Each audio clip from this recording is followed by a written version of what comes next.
Е многу машки нормално зашто сум станал извиник за авантура. Зашто другарите биле таму и зашто имало убави девојчиња, мислам дека сите го знаат тоа. Не знам кој беше мептен од дамна, значи се бавтав тогаш со многу спортови наваму натаму, али сите другари во принцип ми даа на извиници што ми беа од мало и ме земаа со нив. И од тогаш сите се отидоа, ја останав задни мохиканац. Да, епа, вајле прв пат видов извиници кога бев на хиподром, а Кики тогаш, да, една позната манекенка, една сте чуле, одеше на извиници и фактички ги видов таму прв пат како група и многу ми се засвиѓа тоа се како изгледа. Многу ми се вида забавно. Многу деца на едно купче. Се распрашав и фактички најверојатно преку неа, она беше прва што ми кажа. И така. Па, јас почнав од трето оделение, ама претходно сум читала за извиници од тие ни стрипови Микиев забавник, имаше као стрипови со Пеа Патара, де се тие трите мали патчиња, како они иделе, правеле некои извинички авантури, веслале, кампувале. И се викав ја еден ден сакам да станам извиник, ама беше као многу мала, не знам 7 години нешто така. И после тоа во трето оделение во школа на час ни дојдоа Лази и Александра, нашиот прв водач, и кажа ние сме извиници вака така, во сабота ќе биде првиот состанок во градски парк, кој сака да стане извиник нека дојде. И ја бев многу возбудена поради тоа и дојдов дома и им кажав на моите беа многу скептични, дека кои се тие кај ги та носат. Нема појма што е тоа и мајка ми дојде во саботата со мене, се запозна со водачот, ме пушти без мобилен, без ништо. Отидов во парк. Да, отидов во парк, супер си продавме, се вратив дома и реков јас извидник ќе бидам најинтересно нешто ми што сум го правила до сега. И ето, успех сум. Извидници почнав да идам со таа идеја што ми ја даде Војко ми уствари. Војко ми е долг член во извидничкиот поречански одред Галеб. Пејча го знаеме сите долу. Еден ден чисто падна со моите родители на мојата да го зачлениме Никола на извидници. Моите се согласија, ја ме интересираше што е тоа, како е тоа.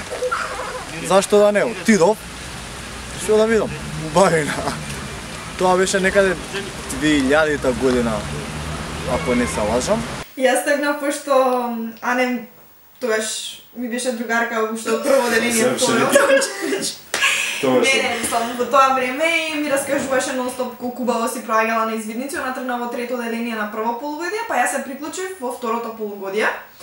И стварно, исто како што ми раскажуваше, секој состанок ми беше интересен, Александра ни правеше супер состаноци, баш беше забавно и поради тоа и продолжив. Фактички мојата активност онака официјално во одредот почнува од 94-та. Очањ. Тогаш бев Очањ и после, мислам, и тогаш почнав да идам на состаноци. Значи 94-та јас сум имал колку 17 години.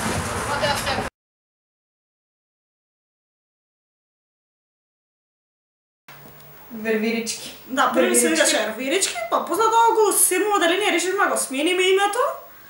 И не знам ние што и да имавме за името, а машките знам дека не надгласа и од тогаш се викавме аеродромци.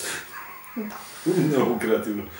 Не ми текнува тачно како го креиравме, ама името на патролата многу инвентивно беше тоа, од Галеб, одредот, ние се викавме Галепчиња. Ја бев дел од патролата Сапуни. За мене уште едно од најдобрите имиња да има на сите што го смисливме. Значи добра екипа бевме, стварно бевме едно 10 души прво, па после како се намалувавме, стававме 3-4. Нали еве и до ден денес се дружиме. Патролата ми се викаше Млади корморани, Кристијан ми беше водач.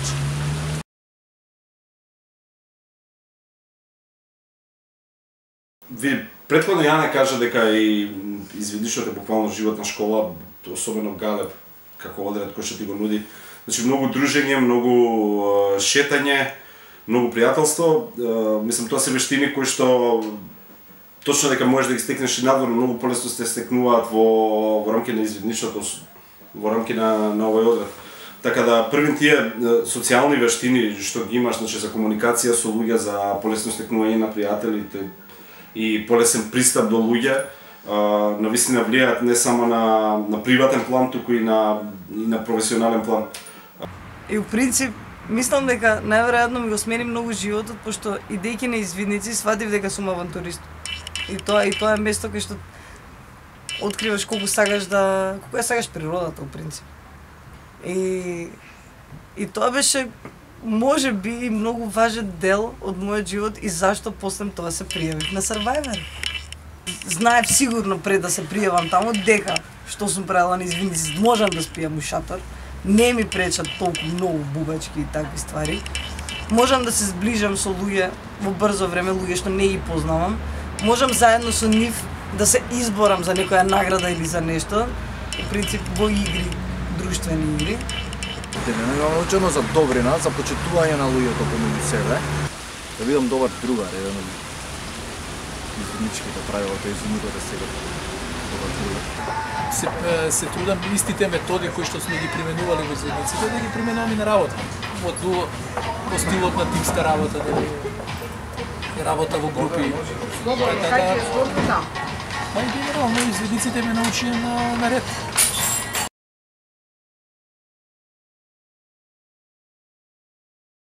Кога ме прашале, јас сега сум видел дека извидници се млади луѓе кои што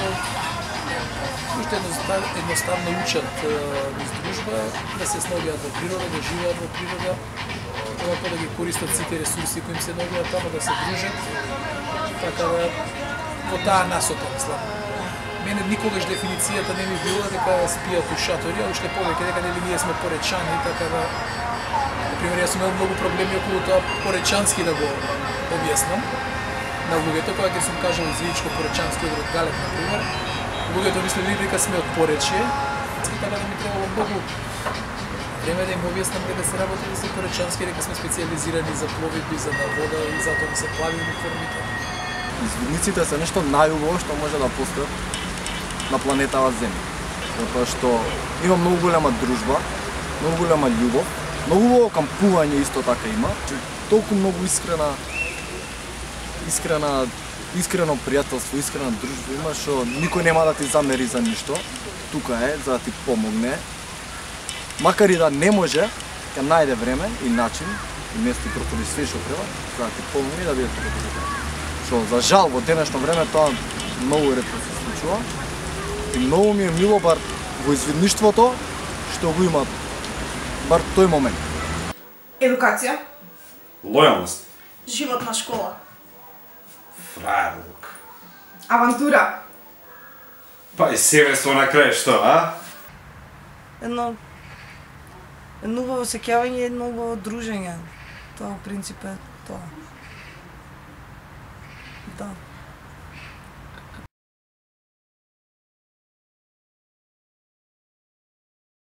Еве, да речеме, бевме еднаш на викенд во село Мокрени, во пленарскиот дом. Бевме заедно со децата, имавме околу 20-30 деца, бевме 5-6 водачи и во текот на едната ноќ спиеме сите и секоја вечер имаше дежурства по 2 деца кои што ги надгледуваа огновите во ќумбињата да горе, да биде топло. И едната вечер не разбудија децата што беа на дежурство и викаат од селото до Овџијата, вика дека кровот на домот гори. Ние тука многу се исплашивме во тој момент, ама сакавме да смириме ситуацијата, стануваме сите одма од спиење, некои не беа баш свесни што се случува во тој момент. Излегуваме и прво што направивме, поставивме скала покрај домот и од озгора се носеа со тенџериња со вода да се изгасне огнот, бидејќи почнам долу да се разгорува. Тоа кој што бил олукот на ќумбето, некој жарче паднало во кровот и така се запалил.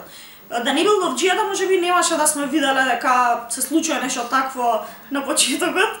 Но добре, неизвестно имавме деца на дежурство, затоа е добро да ги имате тие дежурства, за да се примети доколку има некој проблем. И полека го гасневме огнот. Машките повеќе се ангажираа околу носење на вода, гаснење, а додека јас, например, седевме со децата и зборевме некои, значи надвор од собата, зборевме за некои работи, некои смешки, целиот тој настан го направивме како една смешно доживување и слично, да децата да не осетат дека нешто малку пострашно се случуваше. Супер се снајдовме во таа ситуација. Значи со нашите способности да знаеме да помогнеме да се изгасне огнот, во друга страна да не се направи толку децата тоа да не го осетат и се да бидеме најнормално живи и здрави на крај. Пошто ме знаат извидниците, дефинитивно сум сигурна, имам докази. Ево го, чекај. По ова. камера, дали се снимаме?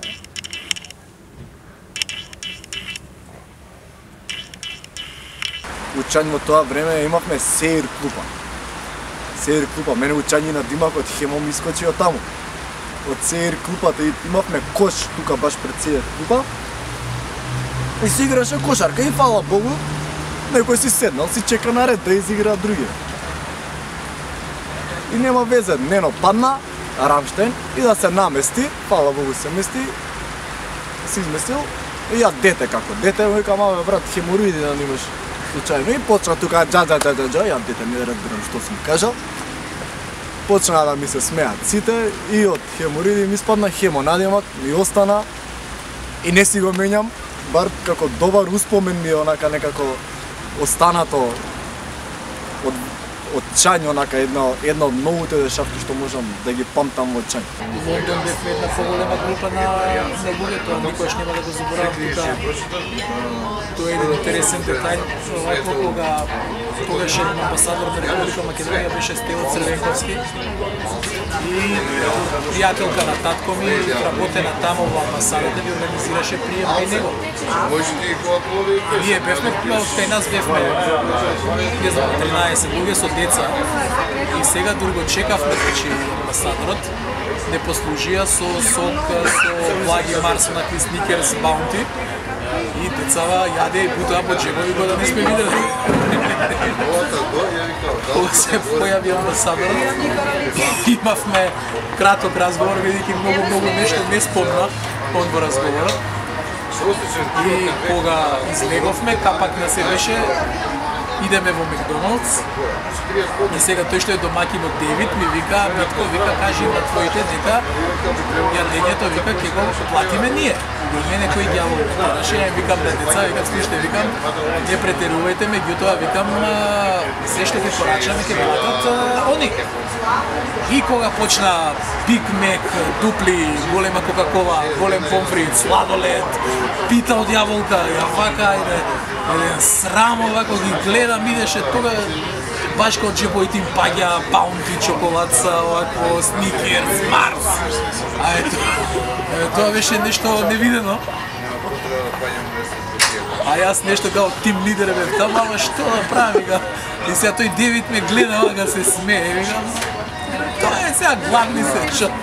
Кога бев во Англија, и јас коане, во 2007 година, значи целиот настан беше феноменален, секој ден беше интересен и се, меѓутоа еден ден баш спиев по пладнето, нешто многу уморно одмарав и ме разбуди Драган Ранчевски и ми кажа дека морам митно да се спремам, ке имало таму некој отварање, некој настан и јас и едно момче од Псио, као бевме избрани као представници од Македонија, да идеме на тоа место, јас појма немав што ќе се случува таму и ме натераа, се спремив на брзинка, отидовме. И кога тоа на крај испадна дека всушност принцот Вилијам ги посетува извидниците и кампот на Џамборито и требаше нешто таму натапани на да свириме, не знам. И потоа принцот Вилијам се запознаваше со луѓето, се поздравуваше и јас не очекував дека и ние ќе бидеме дел од тоа, значи дојде до нас, се поздравивме, јас бев пресреќна, мислам тоа беше нешто најблиско до селебрити што го имам видено и тоа беше стварно многу добар настан за мене, мислам морам да го одвојам тоа.